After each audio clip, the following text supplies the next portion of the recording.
Hello दोस्तों, TVS Motors के Q4 quarter के रिजल्ट आ चुके हैं। तो चलिए देखते हैं कि इनके क्वार्टरली रिजल्ट और इनके ईयरली रिजल्ट में क्या-क्या चेंजेस आए हैं। तो शुरुआत करते हैं इनके बेसिक्स के साथ। तो आप देखेंगे कि इनका मार्केट कैप जो है वो है करीब 1,67,000 करोड़ के आसपास का। इनका पीई चल रहा है 46 का और आरओसी है इनका करीब 38 का और आरओई है इनका 34 का। तो 30 प्लस आरओसी होने का मतलब है कि कंपनी काफ़ी अच्छी कंपनी है और ये काफ़ी अच्छा परफॉर्म कर रही है। तो इसके बाद हम लोग क्या करते हैं, आगे बढ़ते हैं और क्या करते हैं, सबसे पहले इनके प्राइस को देख लेते हैं कि पिछले 4-5 साल में इनके प्राइस में क्या-क्या चेंजेस आए हैं।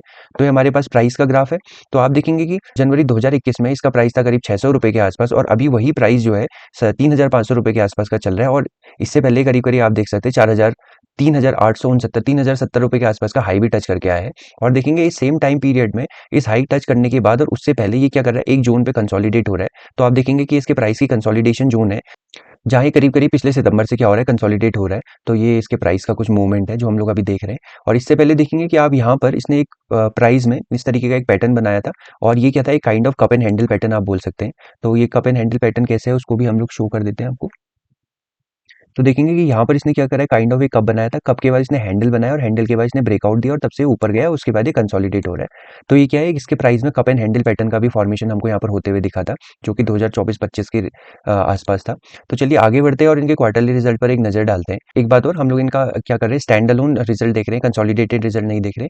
स्टैंड अलोन रिजल्ट का मतलब कि कंपनी खुद के बिजनेस से कितना कमा रही है, ये नहीं कि उसकी कोई सब्सिडरीज और दूसरी चीजें मिलकर उसके रिजल्ट को इन्फ्लुएंस कर रहे हैं, वो नहीं। तो अगर आपने किसी कंपनी के रिजल्ट को देखना है तो उसके स्टैंड अलोन रिजल्ट को आपको देखना चाहिए।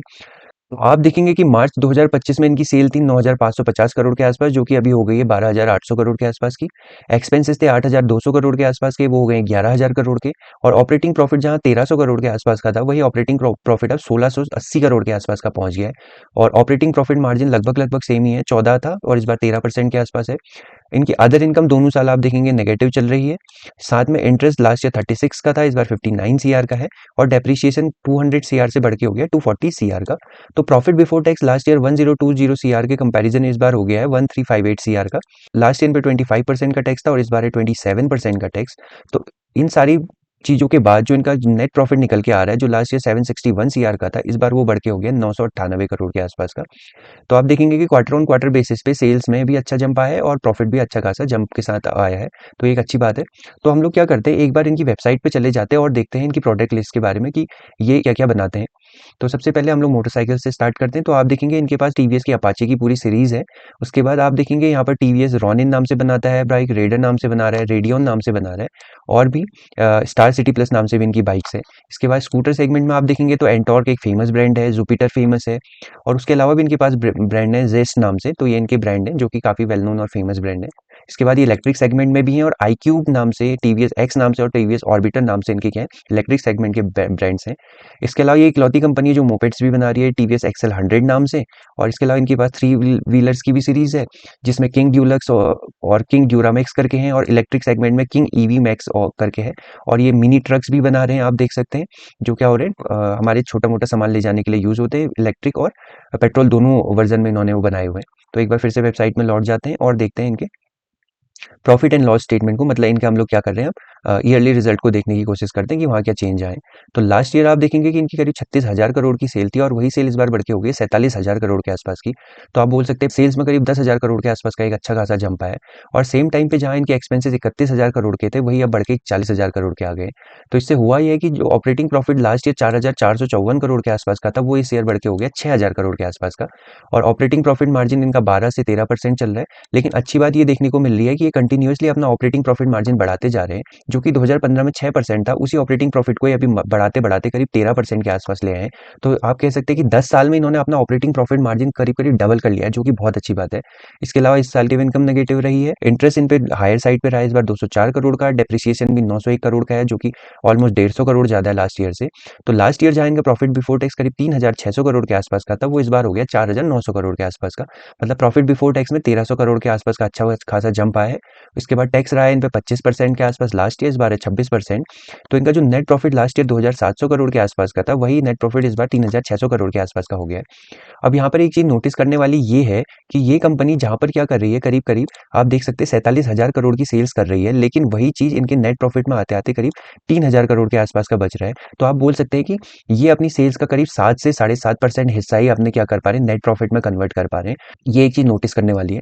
अब उसके बाद आगे बढ़ते हैं और इनके बारे में कुछ डिटेल में जान लेते हैं कि ये करते क्या-क्या है और इनका जो मेन रेवेन्यू है वो कहाँ से आ रहा है। तो आप देखेंगे कि टीवीएस का जो मेन पोर्टफोलियो हम लोग पहले ही बात कर चुके हैं कि इनमें अपाची सीरीज है, एंटॉर्क सीरीज है और क्या है, अभी नया ब्रांड जो आया है इनका रेडर नाम से, वो भी काफ़ी वेल नोन और फेमस ब्रांड है। तो ये इनके सारे ब्रांड्स हैं।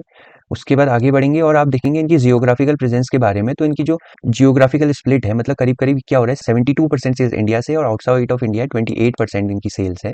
इसके बाद हम लोग इनका रेवेन्यू डिस्कस करें तो आप देखेंगे कि ऑटोमोटिव व्हीकल से इनका करीब करीब कितना आ रहा है, 87% रेवेन्यू आ रहा है। और उसके बाद फाइनेंशियल सर्विस से क्या आ रहा है, 11% रेवेन्यू। और उसके बाद ऑटोमोटिव कंपोनेंट से इनका करीब 2% के आसपास का रेवेन्यू आ रहा है। इनके पास मैन्युफैक्चरिंग फैसिलिटीज है तमिलनाडु में, कर्नाटका में और हिमाचल प्रदेश में। तो इनकी जो मैन्युफैक्चरिंग कैपेसिटी है वो करीब टू व्हीलर्स की 55 लाख की है और थ्री व्हीलर्स की 2 लाख की है। तो ये इस कंपनी के बारे में हम लोग कह सकते हैं कुछ मोटी-मोटी बातें हैं जो हम लोग को पता होनी चाहिए। तो एक बार फिर से इन फाइनेंस पे चले जाते हैं और देखते हैं इनकी बैलेंस शीट को कि वहाँ क्या-क्या चेंजेस आए हैं। तो आप देखेंगे कि इनके जो अभी रिजर्व है वो हाईएस्ट है 9,500 करोड़ के आसपास का। और लेकिन इसके साथ-साथ इनकी बोरोइंग्स भी इस बार बहुत ज़्यादा है। तो इनकी बोरोइंग भी हाईएस्ट है करीब 32,000 करोड़ के आसपास। तो आप कह सकते हैं कि इनके रिजर्व से इनकी बोरोइंग ज़्यादा हो गई है।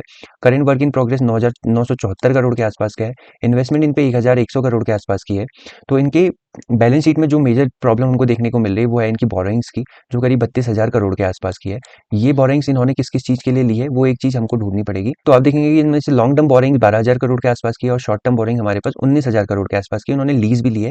इनकी कुछ चीज़ें लीज़ पे भी हैं जो कि है करीब 1,167 करोड़ के आसपास का।